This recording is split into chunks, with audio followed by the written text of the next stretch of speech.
जेठान भनी दर्शन त पाइएको यही बिजोगलाई हो केटी चाहियो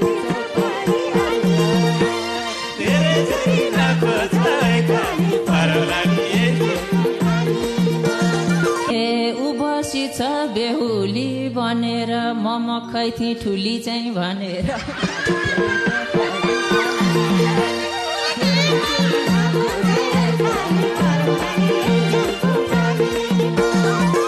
हे केटी त्यही होला नि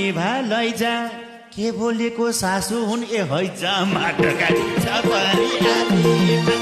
ए धेरै जोरी नाको छाउै काट्नु परौला नि जनको पानीमा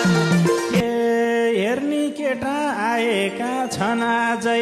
माक्सला भने बिर्सिछ छन् आजै माटो काटिन्छ पानी आलीमा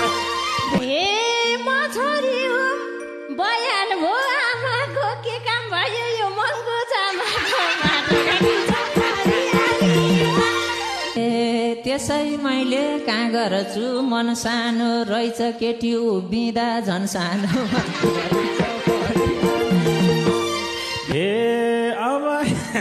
ए कति बोलेका छौ अब एकछिन चुप लाएर बसाओ यहाँमा ज्वाइँ साहबको त के विधि नसा हो माटो काटिन्छ पानी आलीमा ए यति महँगो लिएर आयौ गनाबा अबकोलाई लगाइदिने भनबा ए केटी छोडिदिउँ भतेर चाहिँ खाएर जाम ल्याएको गना बाख्रालाई लाएर जाम छोरी भन्दा आमा नै सैलायो कुरा चलाइ मान्छन् कि झैलायो माटो काटिन्छ ए हाम्रो खानदान मगरमा थापाई हो बारी साउँछन् आमा त पापाई हो माटो काटिन्छ पानी आलीमा ए भन्थे पहिले आमा मन परे बा छोरी भए त तिमीले बे गरे बा छोरी माग्न आएको दिन केही बोल आमा बोल्दिनौ किन केही माटो काटिन्छ पानी आलीमा ए केटीपट्टिको होला पो भन्थीमा आकी हो यो मिसेर जन्तीमा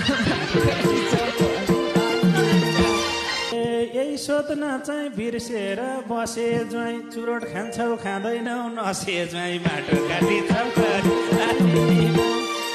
ए यो केटी त लान्न बे गरेर जान्छु बरु जेठानसँग लरेर माटो काटिन्छ पानी आलीमा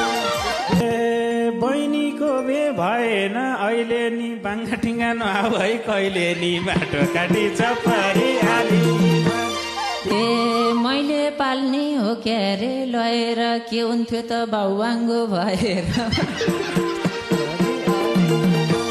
ए बस्छिन् बरु यहीँ कतै अलगलाई मरे दिन्नम तिमीहरूका खलकलाई माटो काटिन्छ पानी आलीमा